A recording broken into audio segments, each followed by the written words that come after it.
أعوذ بالله من الشيطان الرجيم. بسم الله الرحمن الرحيم.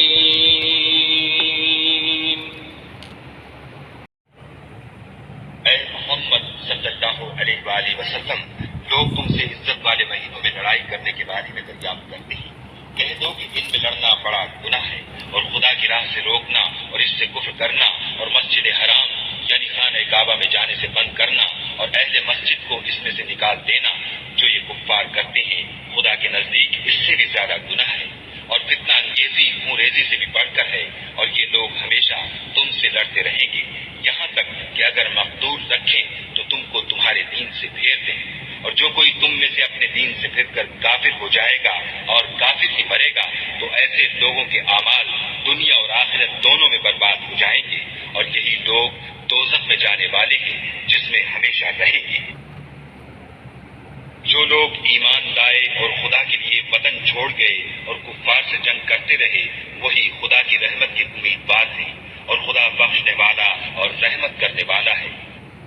اے پیغمبر، لوگ تم سے شراب اور جوئے کا حکم دریافت کرتے ہیں، کہہ دو کہ ان میں نقصان بڑے ہیں اور لوگوں کے لیے کچھ فائدے بھی ہیں، مگر ان کے نقصان فائدوں سے کہیں زیادہ ہے، اور یہ بھی تم سے پوچھتے ہیں کہ خدا کی راہ میں کون سا مال خرچ کریں، کہہ دو کہ جو ضرورت سے زیادہ ہو۔ اس طرح خدا تمہارے لیے اپنے احکام کھول کھول کر بیان فرماتا ہے تاکہ تم سوچو۔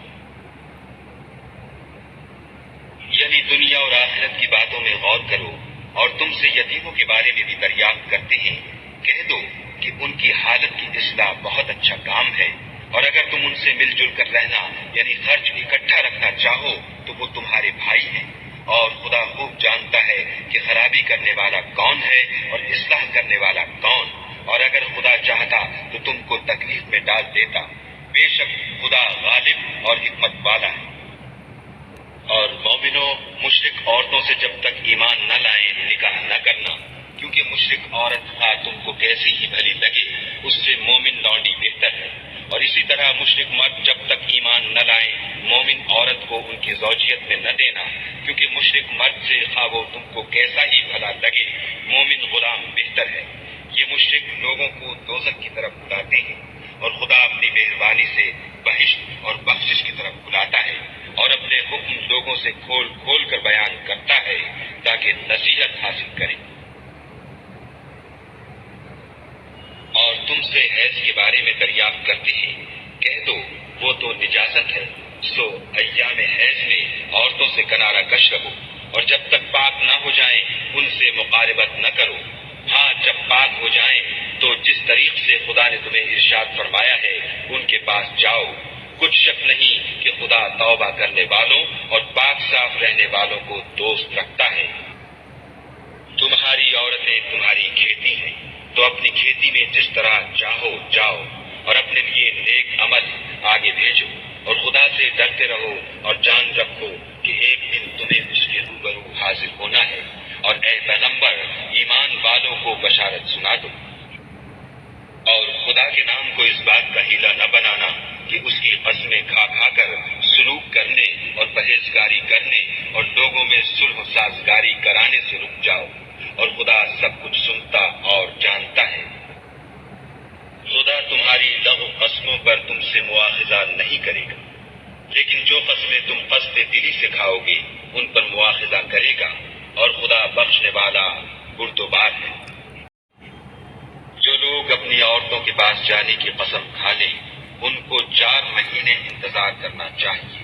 اگر اس عرصے میں قسم سے رجوع کر لیں تو خدا بخشنے والا مہربان ہے، اور اگر طلاق کا ارادہ کر لیں تو بھی خدا سنتا اور جانتا ہے۔ اور طلاق والی عورتیں 3 حیض تک اپنے تئیں روکے رہیں، اور اگر وہ خدا اور روز قیامت پر ایمان رکھتی ہیں تو ان کو جائز نہیں کہ خدا نے جو کچھ ان کے شکل میں پیدا کیا ہے اس کو چھپائیں، اور ان کے خامند اگر پھر موافقت چاہیں تو اس مدت میں وہ ان کو اپنی زوجیت میں لے لینے کے زیادہ حقدار ہیں، اور عورتوں کا حق مردوں پر ویسا ہی ہے جیسے دستور کے مطابق مردوں کا حق عورتوں پر ہے، البتہ مردوں کو عورتوں پر فضیلت ہے، اور خدا غالب اور صاحب حکمت ہے۔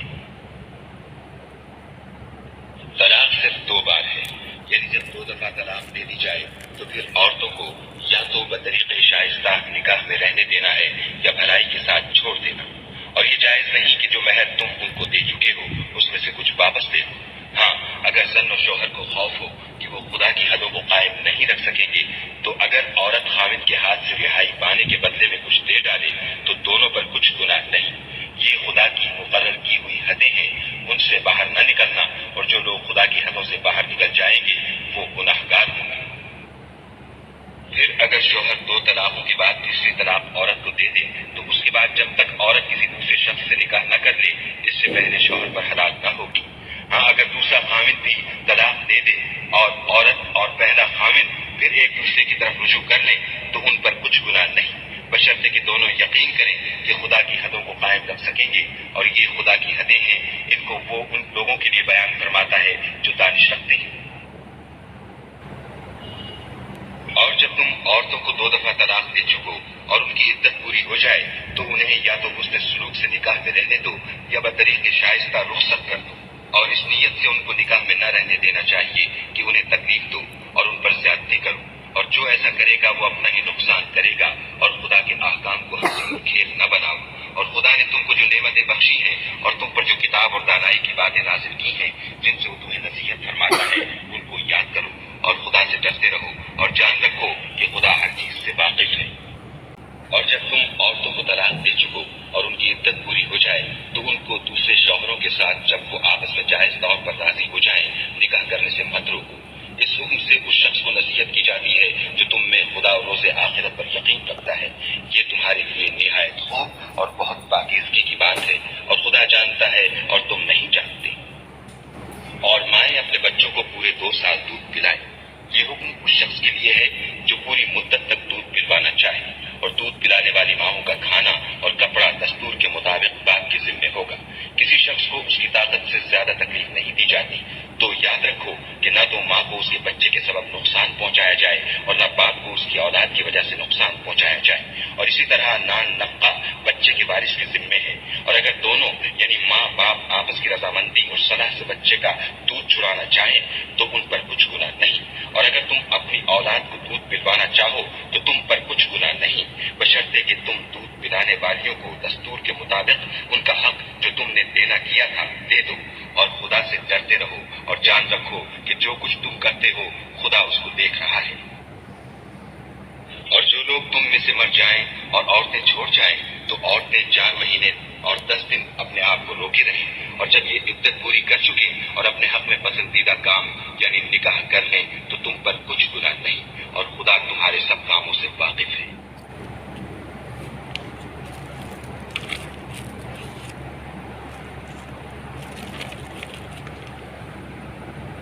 اگر تم کنائے کی باتوں میں عورتوں کو نکاح کا پیغام بھیجو یا نکاح کی خواہش کو اپنے دلوں میں مخفی رکھو تو تم پر کچھ گناہ نہیں، خدا کو معلوم ہے کہ تم ان سے نکاح کا ذکر کرو گے، مگر ایام عدت میں اس کے سوا کے دستور کے مطابق کوئی بات کہہ دو، پوشیدہ طور پر ان سے قول و قرار نہ کرنا، اور جب تک عدت پوری نہ ہو لے نکاح کا پختہ ارادہ نہ کرنا، اور جان رکھو کہ جو کچھ تمہارے دلوں میں ہے خدا کو سب معلوم ہے، تو اس سے ڈرتے رہو اور جان رکھو کہ خدا بخشنے والا اور حلم والا ہے۔ اور اگر تم عورتوں کو ان کے پاس جانے یا ان کا مہر مقرر کرنے سے پہلے طلاق دے دو تو تم پر کچھ گناہ نہیں، ہاں ان کو دستور کے مطابق کچھ خرچ ضرور دو، یعنی مقدور والا اپنے مقدور کے مطابق دے اور تنگ دست اپنی حیثیت کے مطابق نیک لوگوں پر یہ ایک طرح کا حق ہے۔ اور اگر تم عورتوں کو ان کے پاس جانے سے پہلے طلاق دے دو لیکن مہر مقرر کر چکے ہو تو آدھا مہر دینا ہوگا۔ ہاں اگر عورتیں مہر بخش دیں یا مرد جن کے ہاتھ میں عقد نکاح ہے اپنا حق چھوڑ دیں اور پورا مہر دے دیں تو ان کو اختیار ہے، اور اگر تم مرد لوگ ہی اپنا حق چھوڑ دو تو یہ پرہیزگاری کی بات ہے، اور آپس میں بھلائی کرنے کو فراموش نہ کرنا، کچھ شک نہیں کہ خدا تمہارے سب کاموں کو دیکھ رہا ہے۔ مسلمانوں سب نمازیں خصوصاً بیچ کی نماز یعنی نماز عصر پورے التزام کے ساتھ ادا کرتے رہو اور خدا کے آگے ادب سے کھڑے رہا کرو۔ اگر تم خوف کی حالت میں ہو تو پیادے یا سوار جس حال میں ہو نماز پڑھ لو، پھر جب امن و اطمینان ہو جائے تو جس طریقے سے خدا نے تم کو سکھایا ہے جو تم پہلے نہیں جانتے تھے خدا کو یاد کیا کرو۔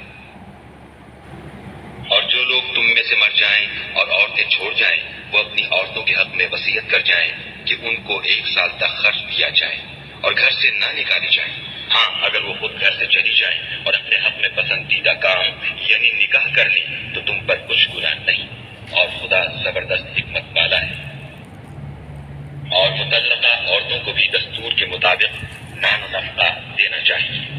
پرہیزگاروں پر یہ بھی حق ہے۔ اسی طرح خدا اپنے احکام تمہارے لیے بیان فرماتا ہے تاکہ تم سمجھو۔ الا تم نے ان لوگوں کو نہیں دیکھا جو شمار میں ہزاروں ہی تھے اور موت کے ڈر سے اپنے گھروں سے نکل بھاگے تھے، تو خدا نے ان کو حکم دیا کہ مر جاؤ، پھر ان کو زندہ بھی کر دیا۔ کچھ شک نہیں کہ خدا لوگوں پر مہربانی رکھتا ہے، لیکن اکثر لوگ شکر نہیں کرتے۔ اور مسلمانوں، خدا کی راہ میں جہاد کرو اور جان رکھو کہ خدا سب کچھ سنتا اور سب کچھ جانتا ہے۔ کوئی ہے کہ خدا کو قرض حسنہ دے کہ وہ اس کے بدلے اس کو کئی سے زیادہ دے گا، اور خدا ہی روزی کو تنگ کرتا اور وہی اسے کشادہ کرتا ہے، اور تم اسی کی طرف لوٹ کر جاؤ گے۔ اگر تم نے بنی اسرائیل کی ایک جماعت کو نہیں دیکھا جس نے موسیٰ کے بعد اپنے پیغمبر سے کہا کہ آپ ہمارے لیے ایک بادشاہ مقرر کر دیں تاکہ ہم خدا کی راہ میں جہاد کریں۔ پیغمبر نے کہا کہ اگر تم کو جہاد کا حکم دیا جائے تو عجب نہیں کہ لڑنے سے پہلے تہی کرو۔ وہ کہنے لگے کہ ہم راہ خدا میں کیوں نہ لڑیں گے جبکہ ہم وطن سے خارج اور بال بچوں سے جدا کر دیے گئے۔ لیکن جب ان کو جہاد کا حکم دیا گیا تو چند اشخاص کے سوا سب پھر گئے، اور خدا ظالموں سے خوب واقف ہے۔ اور پیغمبر نے ان سے یہ بھی کہا کہ خدا نے تم پر طالوت کو بادشاہ مقرر فرمایا ہے۔ وہ بولے کہ اسے ہم پر بادشاہی کا حق کیوں کر ہو سکتا ہے؟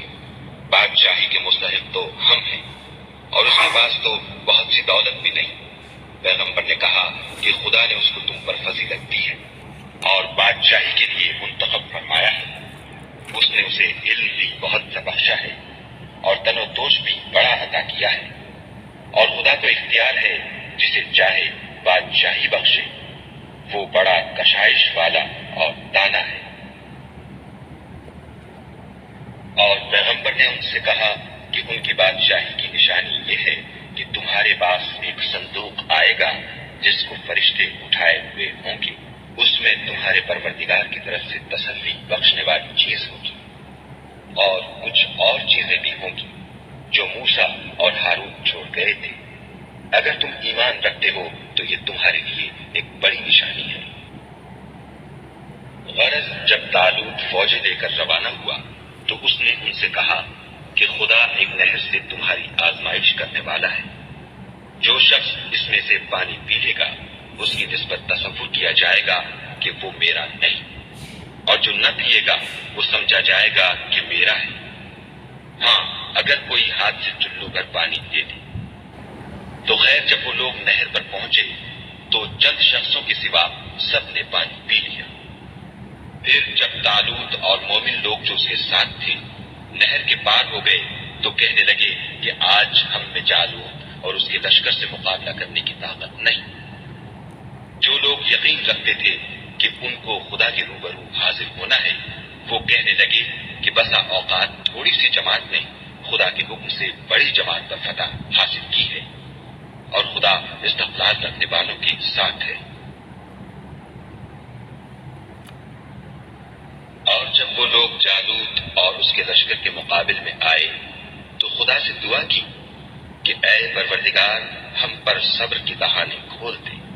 اور ہمیں لڑائی میں ثابت قدم رکھ اور لشکر کفار پر فتح یاب کر۔ تو طالوت کی فوج نے خدا کے حکم سے ان کو ہزیمت دی، اور داؤد نے جالوت کو قتل کر ڈالا، اور خدا نے ان کو بادشاہی اور دانائی بخشی، اور جو کچھ چاہا سکھایا۔ اور اگر خدا لوگوں کو ایک دوسرے پر چڑھائی اور حملہ کرنے سے نہ ہٹاتا رہتا تو ملک تباہ ہو جاتا، لیکن خدا اہل عالم پر بڑا مہربان ہے۔ یہ خدا کی آیتیں ہیں جو ہم تم کو سچائی کے ساتھ پڑھ کر سناتے ہیں۔ اور اے محمد صلی اللہ علیہ وآلہ وسلم، تم بلا شبہ پیغمبروں میں سے۔ یہ پیغمبر جو ہم وقتاً فوقتاً بھیجتے رہے ہیں ان میں سے ہم نے بعض کو بعض پر فضیلت دی ہے۔ بعض ایسے ہیں جن سے خدا نے گفتگو کی اور بعض کے دوسرے امور میں مرتبے بلند کیے، اور عیسیٰ ابن مریم کو ہم نے کھلی ہوئی نشانیاں عطا کی۔ اور روح القدس سے ان کو مدد دی، اور اگر خدا چاہتا تو ان سے پچھلے لوگ اپنے پاس کھلی نشانیاں آنے کے بعد آپس میں نہ لڑتے، لیکن انہوں نے اختلاف کیا تو ان میں سے بعض تو ایمان لے آئے اور بعض کافر ہی رہے، اور اگر خدا چاہتا تو یہ لوگ باہم جنگ کو قتال نہ کرتے، لیکن خدا جو چاہتا ہے کرتا ہے۔ اے ایمان والو، جو مال ہم نے تم کو دیا ہے اس میں سے اس دن کے آنے سے پہلے پہلے خرچ کر لو جس میں نہ اعمال کا سودا ہو اور نہ دوستی اور سفارش ہو سکے، اور کفر کرنے والے لوگ ظالم ہیں۔ خدا وہ معبود برحق ہے کہ اس کے سوا کوئی عبادت کے لائق نہیں، زندہ ہمیشہ رہنے والا، اسے نہ اونگ آتی ہے نہ نیند، جو کچھ آسمانوں میں اور جو کچھ زمین میں ہے سب اسی کا ہے۔ کون ہے کہ اس کی اجازت کے بغیر اس سے کسی کی سفارش کر سکے؟ جو کچھ لوگوں کے روبرو ہو رہا ہے اور جو کچھ ان کے پیچھے ہو چکا ہے اسے سب معلوم ہے، اور وہ اس کی معلومات میں سے کسی چیز پر دسترس حاصل نہیں کر سکتے۔ ہاں، جس قدر وہ چاہتا ہے اسی قدر معلوم کرا دیتا ہے۔ اس کی بادشاہی اور علم آسمان اور زمین سب پر حاوی ہے، اور اسے ان کی حفاظت کچھ بھی دشوار نہیں۔ وہ بڑا عالی رتبہ اور جلیل قدر ہے۔ دین اسلام میں زبردستی نہیں ہے، ہدایت صاف طور پر ظاہر اور گمراہی سے الگ ہو چکی ہے۔ تو جو شخص بتوں سے اعتقاد نہ رکھے اور خدا پر ایمان لائے، اس نے ایسی مضبوط رسی ہاتھ میں پکڑ لی ہے جو کبھی ٹوٹنے والی نہیں، اور خدا سب کچھ سنتا اور سب کچھ جانتا ہے۔ جو لوگ ایمان لائے ہیں ان کا دوست خدا ہے کہ اندھیرے سے نکال کر روشنی میں لے جاتا ہے، اور جو کافر ہیں ان کے دوست شیطان ہیں کہ ان کو روشنی سے نکال کر اندھیرے میں لے جاتے ہیں۔